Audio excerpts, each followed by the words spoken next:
पुढे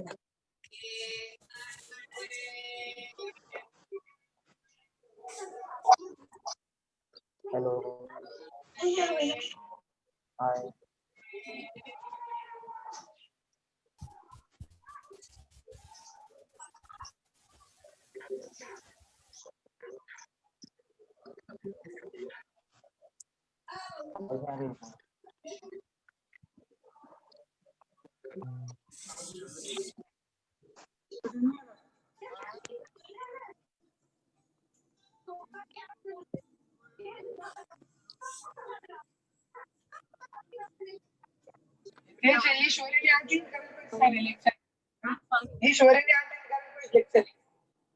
ईश्वरीन करायला पाहिजे.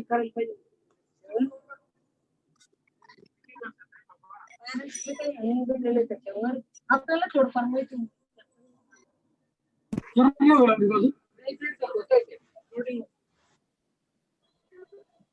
Hello. Yes, sir. काय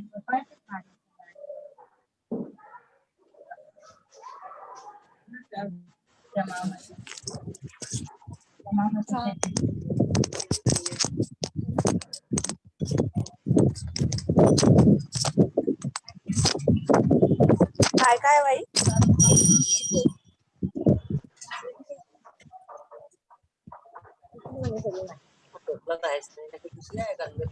परत आहे तुम्ही नाही म्हणता नाही करायचं काय करता डब्बा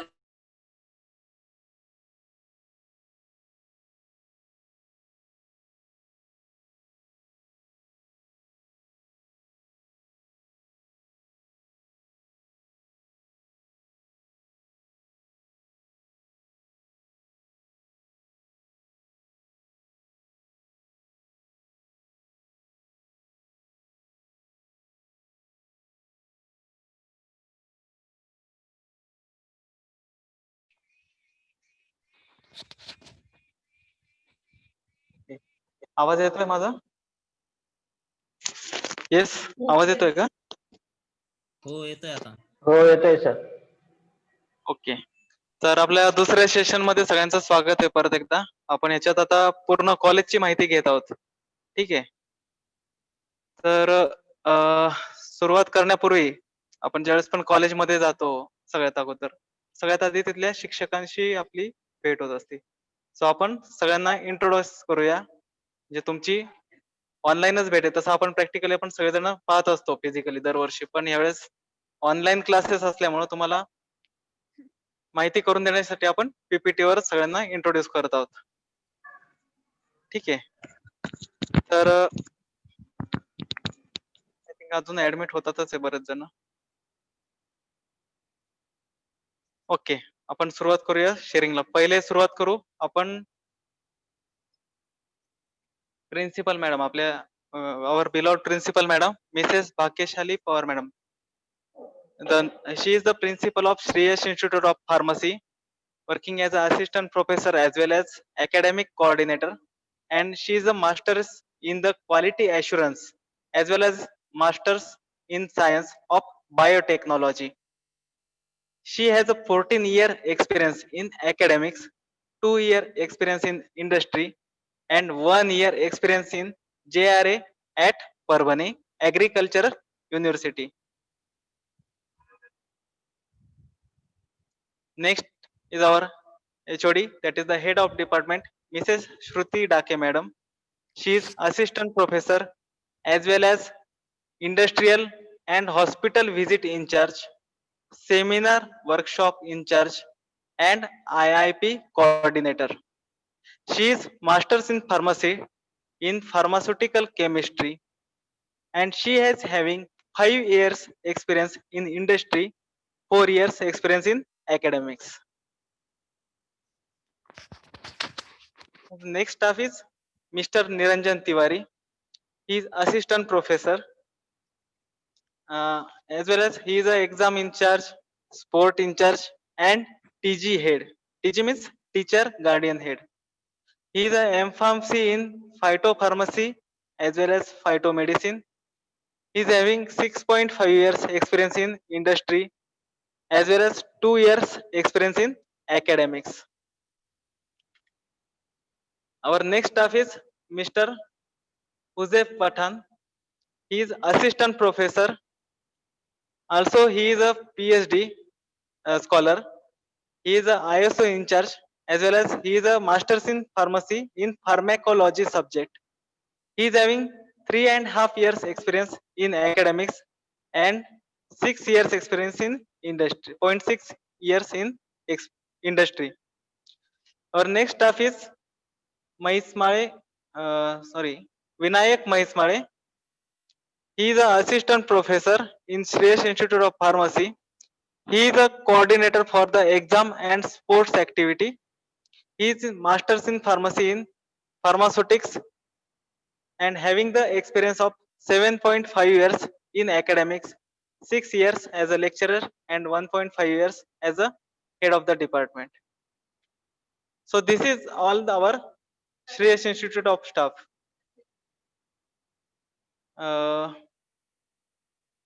Just a minute.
हॅलो, आवाज येतोय का माझा?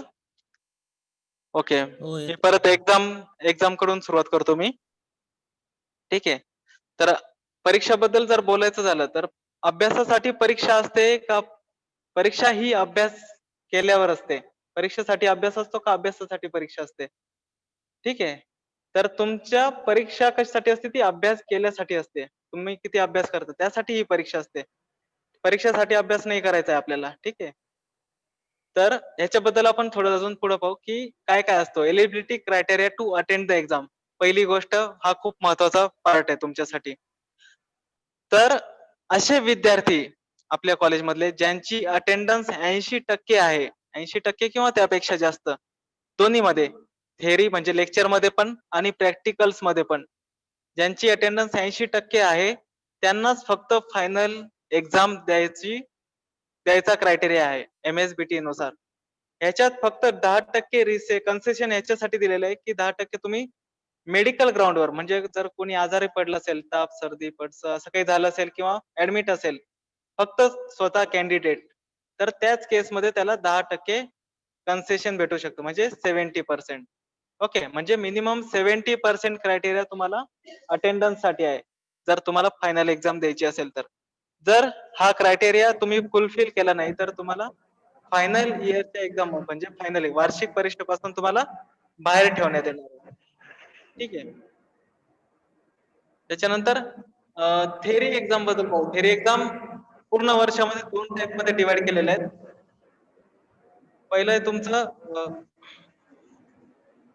अॅन्युअल एक्झाम, वार्षिक परीक्षा जी राहते ती 80 मार्क्सची राहते. ओके, ते तुमची MSBTच कंडक्ट करते, ती वर्षातून एकदाच होते फक्त 80 मार्क्सची. आणि दुसरी असते ती तुमची internal exam. Okay, internal audit exam ती 20 मार्क्सची असते. ती प्रत्येक सेशन मध्ये त्याला आपण सेशनल एक्झाम म्हणतो. ही जी इंटरनल एक्झाम असते ही 3 वेळेस होती वर्षातून. ओके, म्हणजे 3 सेशन्स असतात आपले. आपल्या रेग्युलर जर अकॅडमिक इयर पाहिलं तर दिवाळीच्या आधी एक एक्झाम असती.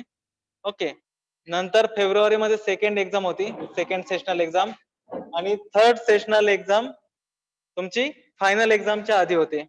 ठीक आहे, तर ह्या 3 एक्झामचा जो ऍव्हरेज राहतो तो तुमचा फायनल एक्झाम मध्ये म्हणजे 100 पैकी क्रायटेरिया काउंट होतो. आता ते कसं होतं ते एक एक्झाम्पल म्हणून मी तुम्हाला दाखवतो.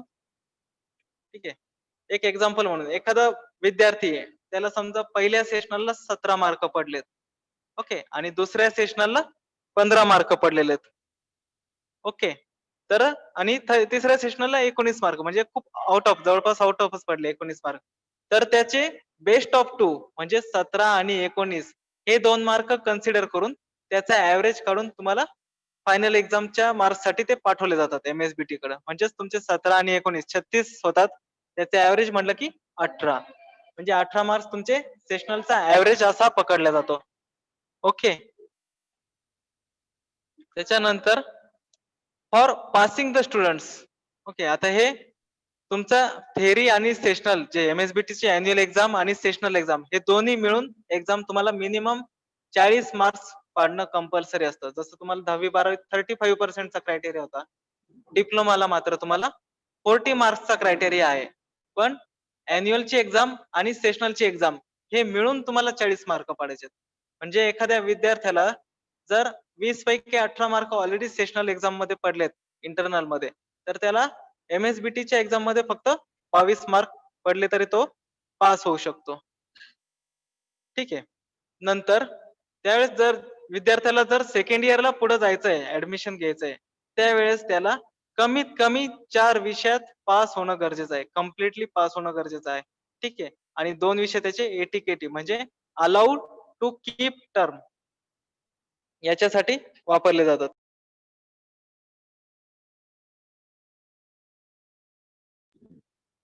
ओके, नंतर एक्झाम डिपार्टमेंट, नंतर हे एक्झामचं झालं तुमचं मार्क्सच्या संदर्भात.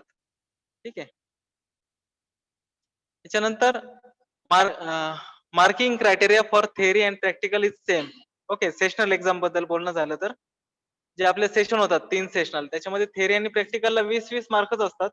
फक्त प्रॅक्टिकल मध्ये काय राहतं की 10 मार्क तुमचे एक्झाम थ्रू घेतले जातात, आणि उरलेले जे 10 मार्क आहे ते तुमची प्रॅक्टिकलचे मार्क्स राहतात. म्हणजे प्रॅक्टिकलचे जे मॅन्युअल आहे प्रत्येक विषयात 4 प्रॅक्टिकल राहतात, तुम्हाला 5 प्रॅक्टिकल राहतात फर्स्ट इयरला, आणि सेकंड इयरला 4 प्रॅक्टिकल राहतात. तर हे 5 प्रॅक्टिकल जे आहेत त्याच्यातले मॅन्युअल्स मधले जे ऍव्हरेज पडतील 10 पैकी, त्याचा 10 मार्क काउंट केले जातात, आणि याच्या व्यतिरिक्त 10 मार्क तुमची एक्झाम घेऊन कॅल्क्युलेट केले जातात सेशनल मार्कचे. असे प्रॅक्टिकलचे 20 मार्क होतात. थेअरी साठी मात्र पूर्ण 20 मार्कची सेशनल एक्झाम होते. ओके, पण आता सध्या COVID-19 पर्स्पेक्टिव्ह आहे, तर मागच्या वर्षापासून MSBT ने काय केलं, MCQ पॅटर्न म्हणजे मल्टी चॉईस क्वेश्चन बेसवर एक्झाम घ्यायला सुरुवात केली. ठीक आहे, तर त्यामुळं ऑनलाईन मोड असणं गरजेचं आहे. प्रत्येक विद्यार्थ्याकडं एक स्मार्टफोन असणं गरजेचं आहे, जेणेकरून त्याच्यात त्याला जे MSBT प्रोव्हाइड करेल ऍप फायनल एक्झाम साठी, ते ऍप डाउनलोड करून त्याच्यात एक्झाम देणं मस्ट आहे. तो जो क्रायटेरिया राहतो त्याच्यात मिनिमम 2 GB रॅम राहते, सेल्फी कॅमेरा असायला पाहिजे. ठीक आहे, आणि ऍप इन्स्टॉल करण्यासाठी सफिशियंट मेमरी आणि चांगला नेटवर्क एरिया असणं गरजेचं आहे ऑनलाईन एक्झाम देण्यासाठी.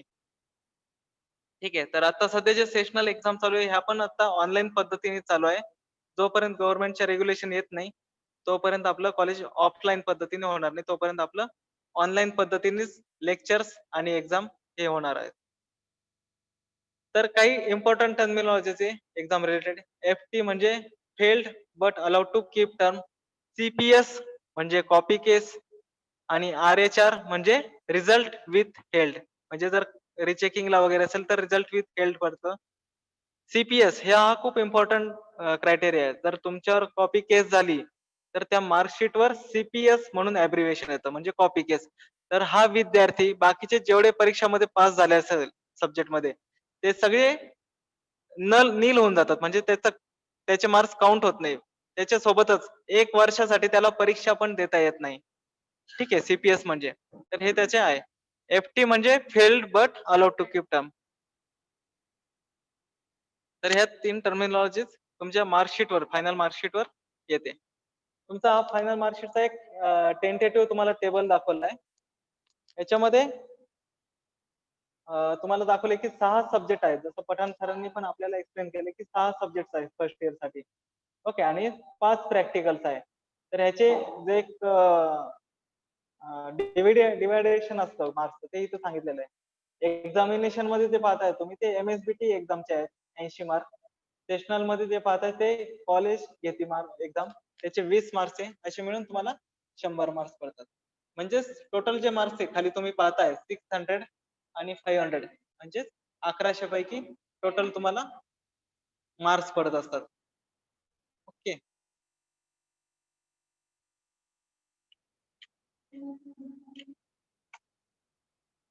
तर हा एक लास्ट इयरचा डाटा काढलेला आपण. ओके, 2019-20 मध्ये. तर टोटल आपल्याकडे फर्स्ट इयरला 65 ऍडमिशन झाल्या होत्या. चालू घ्यायचं. हा तुम्ही या.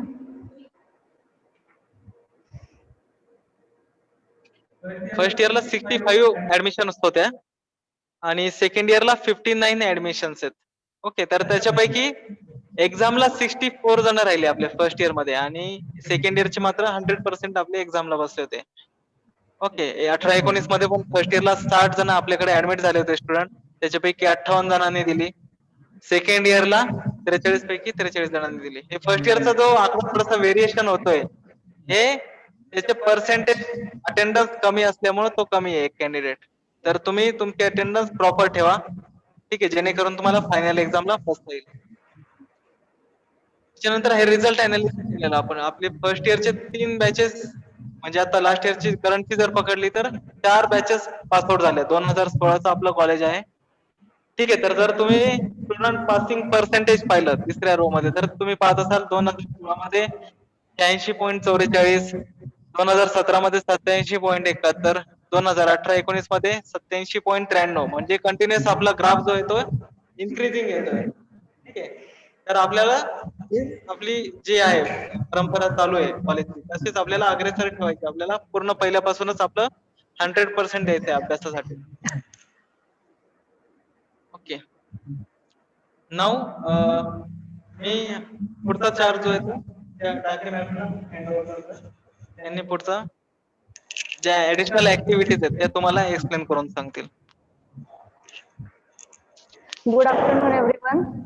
आतापर्यंत तुम्ही एक्झाम पार्ट बघितला, म्हणजे आतापर्यंत तुम्ही काय बघितलं की फार्मसी म्हणजे काय, फार्मसीचा मार्केटमध्ये काय रोल आहे, कॉलेजची जस्ट लिटिल बिट इन्फॉर्मेशन घेतली, त्याच्यानंतर एक्झाम पार्ट बघितला. हा सगळा करिक्युलम पार्ट झाला. आता आपल्याला पुढचा पार्ट बघायचा आहे एंटरटेनमेंट पार्ट.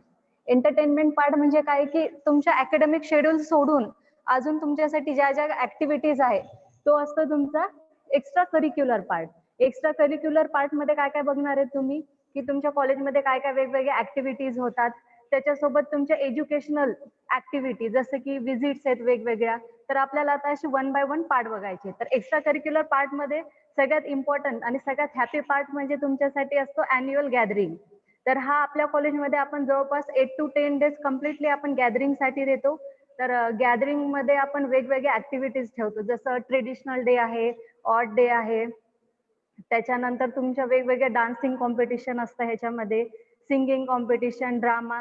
तर लाईकवाईज ऍक्टिव्हिटी आपण स्पेशली गॅदरिंग मध्ये ठेवतो. तर याची टाइम पिरियड आपण कम्प्लिटली 8 ते 10 दिवस आपण गॅदरिंग साठी देतो. ठीक आहे, नेक्स्ट आहे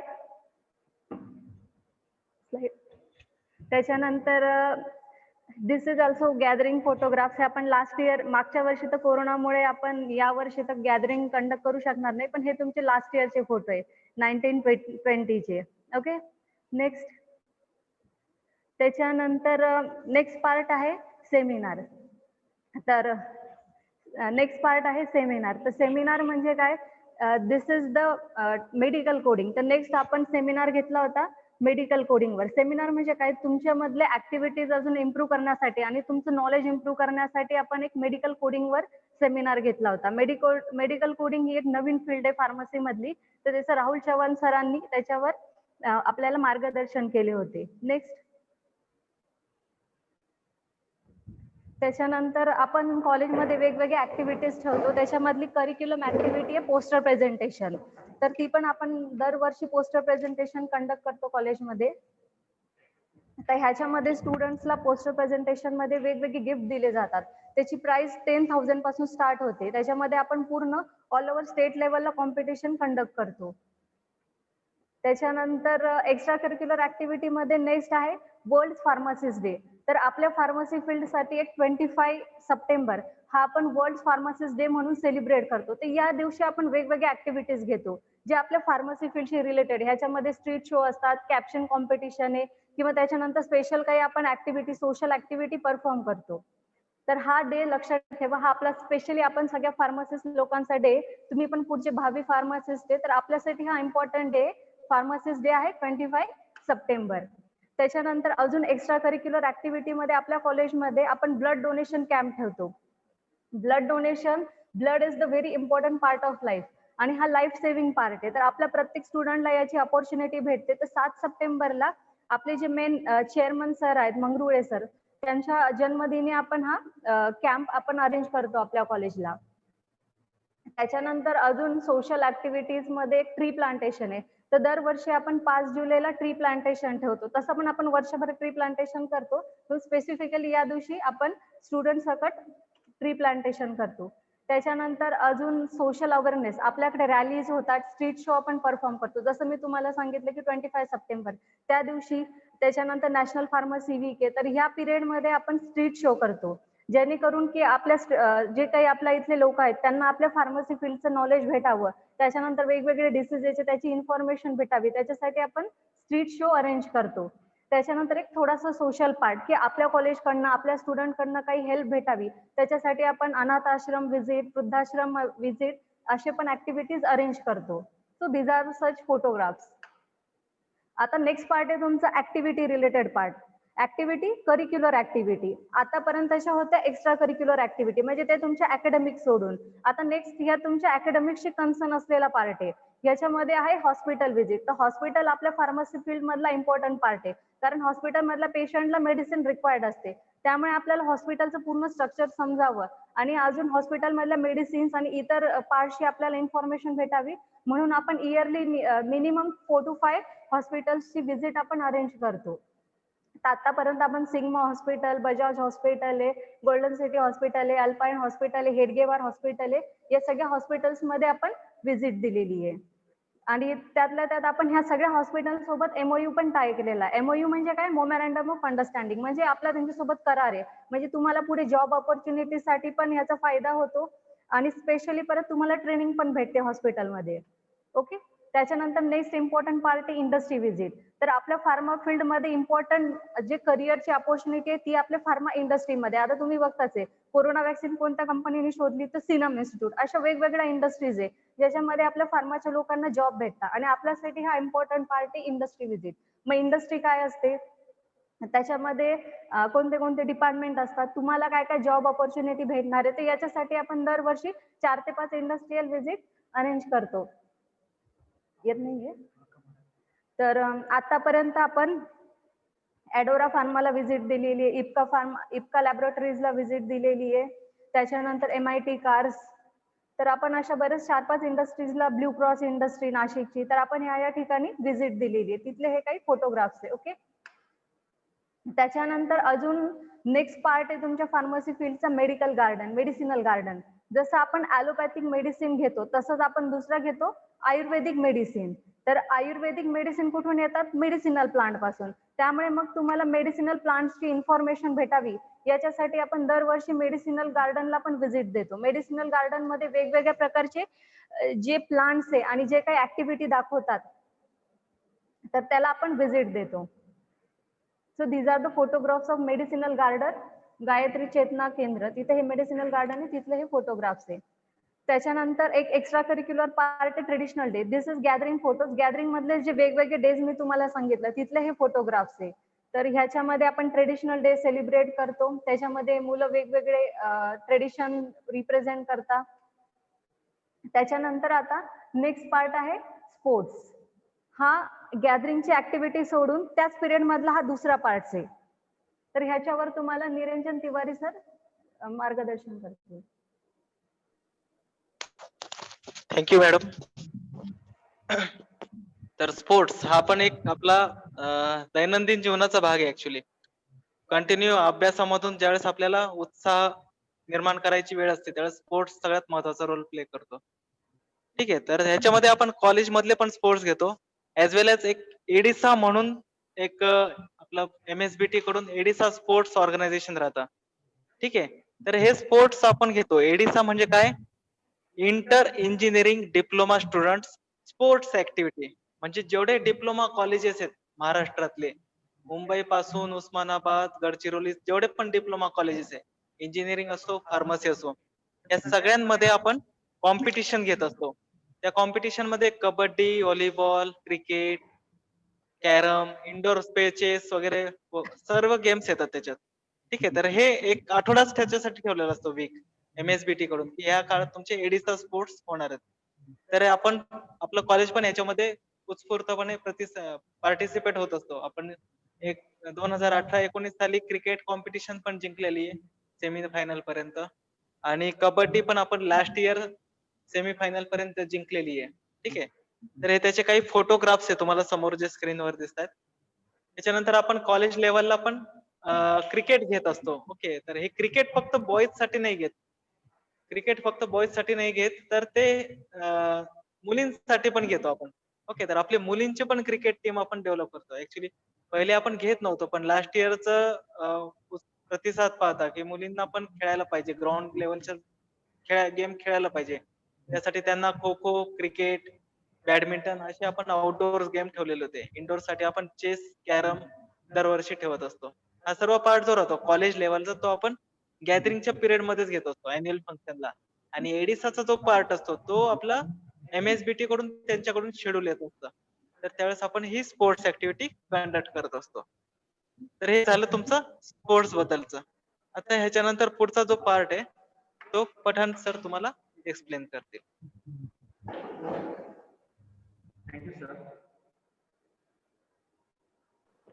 थँक्यू सर तुमच्या महत्वपूर्ण मार्गदर्शनाबद्दल. यानंतर आपण एक्सपर्ट लेक्चरचा एक पार्ट बघूया. आपल्याला माहितच आहे का आपण जे फार्मसी शिकतो करंट नॉलेजमध्ये, करंट ट्रेडमध्ये काय इन्फॉर्मेशन किंवा न्यू टेक्नॉलॉजी आलेली आहे याबद्दल आपण काय करतो, इंडस्ट्रीचे लोक असतील किंवा मग अकॅडमिकचे लोक असतील त्यांना एक्सपर्टला आपण आपल्या कॉलेजमध्ये बोलवतो आणि स्टुडंट समोर मार्गदर्शन करण्याचं काम करत असतो. आपण पाहू शकतो का अजंता फार्मा आहे, त्या वेगवेगळ्या प्रकारचे इंडस्ट्रीज आहे, जसे लुपिन इंडस्ट्रीज आहे, ऑखाड इंडस्ट्रीज आहे, तर खूप सारे असे आपण सेमिनार तर घेतलेलेच आहे. पण लॉकडाऊनच्या पिरियडमध्ये सेकंड इयरच्या स्टुडंटसाठी वेबिनार पण अरेंज केलेले आहे. यासारखे वेबिनार अरेंज केलेले आहे. आपण पाहू शकतो का अकॅडमिक ऍक्टिव्हिटी इन लॉकडाऊन, तर लॉकडाऊन मध्ये आपण पाहू शकतो का 3 आपले जे गेस्ट होते हे गेस्टने आपल्याला महत्वपूर्ण मार्गदर्शन केला होता. आणि आपला जो एम होता career opportunity after the diploma in pharmacy, तर याबद्दल त्यांनी मार्गदर्शन केला होता आपल्याला. This is all about the academic activity in lockdown. ठीक आहे, यानंतर टीचर गार्डियन ऍक्टिव्हिटी बद्दल तिवारी सर आपल्याला मार्गदर्शन करतील. Thank you sir. तर आपण पाहिले, आपण ऍक्टिव्हिटीज आपल्याकडे भरपूर होतात आणि एक्झाम वगैरे पण पाहिलं, पण ह्या सगळ्यांमध्ये तुम्हाला अडचणी येऊ शकतात स्टुडंट्सला.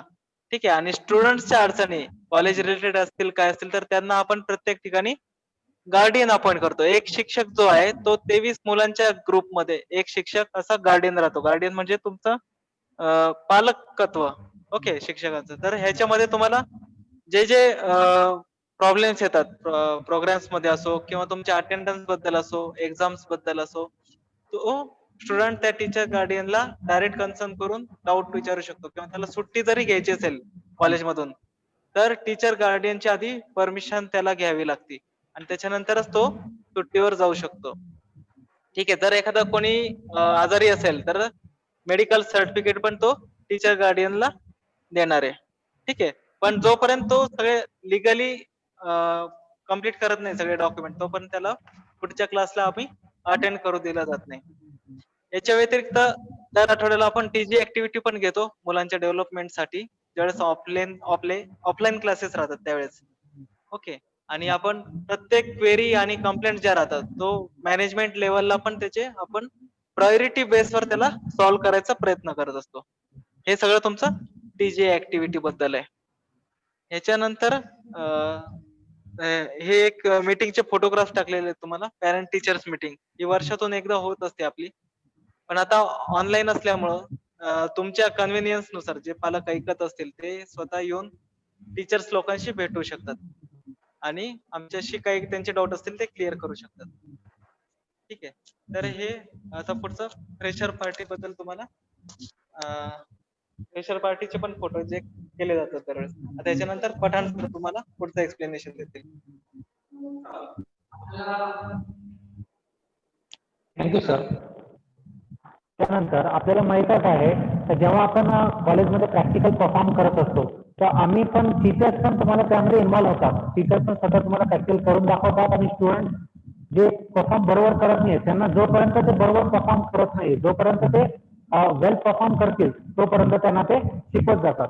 आणि आमचा एम जो आहे स्टुडंट जोपर्यंत शिकत नाही तोपर्यंत आमचं काम शिकवायचं आहे. आणि या फील्डमध्ये आपण पाहू शकतो का हे सगळे फोटोज मी पाठवलेले आम्ही दाखवत आहे तुम्हाला, त्यामध्ये आपण ते बघू शकतो. यानंतर रिसर्च ऍक्टिव्हिटीज.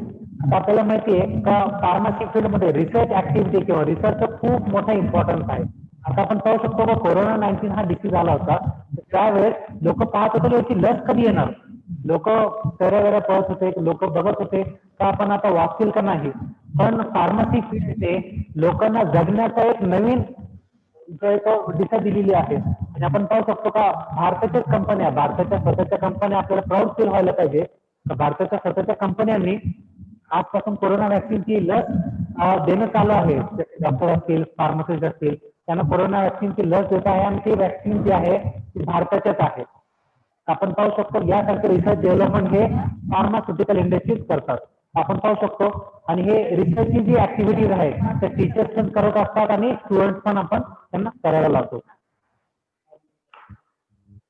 तर आतापर्यंतचा तुम्ही सेशन बघितला जो होता तुमचा कॉलेज रिलेटेड सेशन. त्यात कॉलेजची इन्फॉर्मेशन एक्झाम असे सगळे तुम्ही पार्ट्स बघितले. आता याच्यानंतरचा पार्ट आहे तुमचं फ्युचर. म्हणजे एकदा तुमचं 2 वर्ष डिप्लोमाचे तुमचे संपले याच्यानंतर काय म्हणजे तुमचं फ्युचर म्हणजे काय आता फार्मसीचं. तर फार्मसीला गव्हर्नमेंट सेक्टरमध्ये जॉब आहे, इंडस्ट्रीमध्ये जॉब आहे, हॉस्पिटलमध्ये जॉब आहे, IT इंडस्ट्रीमध्ये जॉब आहे, अशा वेगवेगळ्या सेक्टर्समध्ये फार्मसीला जॉब आहे. तर हे बघा pharmacist in army, navy, air force, government hospital प्रत्येक फील्डमध्ये आर्मीमध्ये फार्मसिस्टच्या जागा असतात, नेव्ही डिपार्टमेंटमध्ये, एअरफोर्समध्ये पण फार्मसिस्टच्या जागा आहेत, गव्हर्नमेंट हॉस्पिटलमध्ये पण फार्मसिस्टच्या जागा आहे. त्यानंतर इम्पॉर्टंट रोल आहे फार्मसिस्टचा ड्रग इन्स्पेक्टर. ड्रग इन्स्पेक्टरचा रोल काय असतो तो कंपनीमधले वेगवेगळे जे तुमचे ड्रग्स तयार होतात तर त्याची क्वालिटी मॉनिटर करतो. मेडिकल आहे तुमचे मेडिकल मधल्या ड्रग्सची तो क्वालिटी मॉनिटर करतो. तर याची सुरुवात कुठून होते फार्मासिस्ट पासून होते. त्याच्यानंतर तुम्ही सायंटिस्ट म्हणून लागू शकता. सायंटिस्ट म्हणून तुम्ही R&D मध्ये कंपनीमध्ये R&D मध्ये रिसर्च अँड डेव्हलपमेंट मध्ये लागू शकतात. त्याच्यानंतर फूड आणि ड्रग लॅबोरेटरीज मध्ये पण सायंटिस्ट म्हणून तुम्ही लागू शकता. त्याच्यानंतर फोरेन्सिक सायंटिस्ट. फोरेन्सिक म्हणजे पोस्टमार्टम नंतरचा जो तुमचा पार्ट आहे that is your forensic scientist. त्याच्यानंतर तुम्ही रिसर्च करू शकता ट्रॉपिकल डिसीजेस बद्दल, पब्लिक हेल्थ बद्दल. त्याच्यानंतर येतं टॉक्झिकोलॉजी स्टडी. टॉक्झिकोलॉजी स्टडी म्हणजे एखादा ड्रग तुम्ही घेतलाय त्याच्यानंतर त्याचा काय टॉक्झिक इफेक्ट दाखवेल तुमच्या बॉडीवर. म्हणजे तुम्ही एखादी खूप पेन किलर खाल्ली, ती पेन किलर खाल्ल्यावर तुम्हाला स्टमक पेन होतं, हा झाला त्याचा टॉक्झिक इफेक्ट. तर त्याची स्टडी पण कोण करतं फार्मसी करतो. कोरोनाची वॅक्सिन आहे आता त्याची ऍडव्हर्स इफेक्ट काय ही झाली तुमची टॉक्झिकोलॉजी स्टडी. त्याच्यानंतर नेक्स्ट जॉब आहे तुम्हाला गव्हर्नमेंट अप्रूव्ड केमिस्ट. जसं तुमचे मेडिकल शॉप्स आहे फार तसे तुमचे गव्हर्नमेंट रिलेटेड पण शॉप्स आहे त्याच्यामध्ये तुम्ही केमिस्ट म्हणून लागू शकता. आणि सेकंड लास्ट वन आहे अजून कन्सल्टंट. कन्सल्टंट तर तुम्ही एनी फील्ड मध्ये होऊ शकतात. तर आपल्या फार्मा फील्ड मध्ये मेंटल हेल्थ सपोर्टसाठी family planning consultant, pollution related consultant, poisoning consultant म्हणजे पॉयझनिंग मध्ये कोणची मेडिसिन यूज होतात, सेल्फ मेडिकेशन किती हजार्डस असू शकतं त्याचे कन्सल्टेशन आणि इम्युनायझेशन. इम्युनायझेशनचा किती इम्पॉर्टंट रोल आहे. कोरोना वॅक्सिन आहे जसं त्याचं इम्युनायझेशन प्लॅन कसं राहणार, ती कशी घ्यायची वगैरे वगैरे या सगळ्या गोष्टी याचं गायडन्स कोण करतं फार्मासिस्ट करतात. हे सगळे आता जे मी तुम्हाला सांगितलं हे फक्त गव्हर्नमेंट मधले जॉब आहे. म्हणजे गव्हर्नमेंट मध्ये तुम्हाला फार्मसीचं करिअर केल्यावर काय काय स्कोप आहे. तर काही याच्यातल्या गोष्टी डिप्लोमा नंतर एंट्री आहे, काही काही याला डिग्री कंपल्सरी असते. जसं की ड्रग इन्स्पेक्टर ह्याला तुम्हाला डिग्री लागेल. पण फार्मासिस्ट आर्मी नेव्ही मध्ये ह्याच्यामध्ये तुम्ही डिप्लोमा बेसिसवर अप्लाय करू शकता. फोरेन्सिकला पण डिप्लोमा बेसिसवर अप्लाय करू शकतात. ओके, आणि कन्सल्टंटला पण तुम्ही डिप्लोमा बेसिसवर अप्लाय करू शकता. त्याच्यानंतर आता हा तुमचा अजून अकॅडमिक शेड्यूल पार्ट आहे, ह्याच्यात पण तुमचा करिअर आहे. तर हे बघा, तुमचं जेव्हा 2 वर्षाचा डिप्लोमा कोर्स कम्प्लीट होतो त्याच्यानंतर तुम्हाला कंपल्सरी 3 महिने मेडिकलवर ट्रेनिंग करावं लागतं. त्याच्यानंतरच तुम्हाला तुमचं लायसन्स इश्यू होतं. त्याच्यानंतर तुम्हाला अजून कशामध्ये जॉब ऑपॉर्च्युनिटी तर इंडस्ट्रीमध्ये तर वोकाड, LUP, सन फार्मा अशा वेगवेगळ्या फार्मा कंपनी आहे. तर याच्यामध्ये वेगवेगळे डिपार्टमेंट आहे, जसं प्रोडक्शन आहे, QA, ह्याच्यामध्ये फार्मासिस्ट घेतले जातात. म्हणजे तुम्हाला डिप्लोमा नंतर इंडस्ट्रीमध्ये पण स्कोप आहे. त्याच्यानंतर पब्लिक हेल्थ प्रोग्राम जसं NSS आहे, NRHMA, NHMA ह्या पब्लिक हेल्थ प्रोग्राम, जसं आता NSS म्हणजे काय, नॅशनल हेल्थ प्रोग्राम, NSS असे कॅम्प्स घेतले जातात. त्याच्यामध्ये आपला रोल असतो गाईड करणं, लोकांना मेडिसिन डिस्ट्रीब्यूट करणं. त्याच्यानंतर नॅशनल रुरल हेल्थ मिशन, तर याच्या अंडर काय वेगवेगळ्या विलेजेस मध्ये जाऊन आपण फार्मसीचे कॅम्प्स ठेवतो, ज्याच्यामध्ये आपण तिथे फ्री मध्ये मेडिकल्सचा आपण सप्लाय करतो. तर हे सगळे आपल्याला गव्हर्नमेंटच्या अंडर येतात दी स्कीम्स.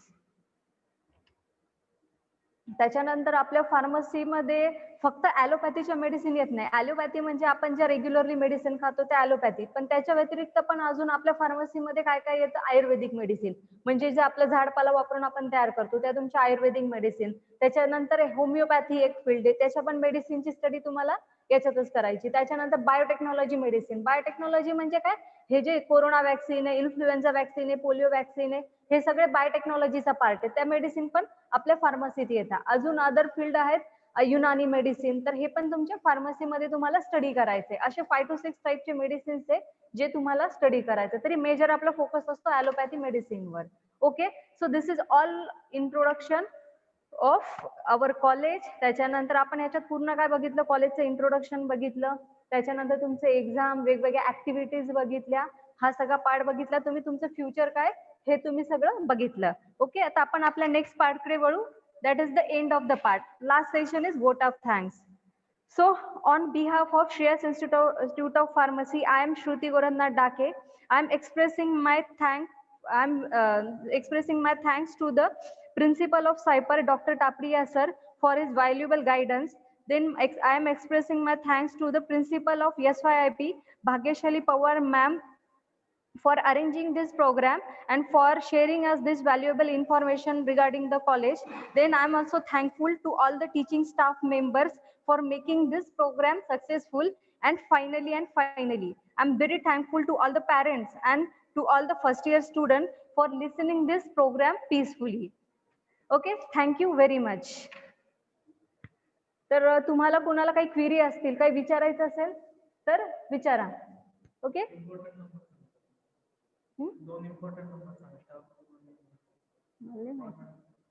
आहे कोणाला काही क्वेरी, ग्रुपवर सेंड करू. आहे कोणाला काही क्वेरी असेल तर विचारा. Hello madam. हॅलो, हा बोला ना. आज ऑफलाईन लेक्चर सध्या चालू होणारच नाही का? नाही, ऑफलाईनचं जोपर्यंत आपल्याला गव्हर्नमेंट कडनं काही GR येत नाही तोपर्यंत आपण ऑफलाईन सुरू करू शकत नाही. जसं आपल्याला गव्हर्नमेंट कडनं आणि आपल्या बोर्ड आणि ऑनलाईन कधी सुरू होणार? नोटीस आली की ऑनलाईनला तेच मंडे पासून स्टार्ट करणार आहे आपण. हॅलो, मंडेला कधी? ऑनलाईन लेक्चर मंडेला, परवापासून मंडेला आपण ऑनलाईन लेक्चर तुमचे स्टार्ट करणार आहे. ऑफलाईनची जशी नोटीस येईल तर आम्ही तुम्हाला सांगू ऑफलाईन साठी. मंडेला आवाज येत नाही तुमचा मॅडम.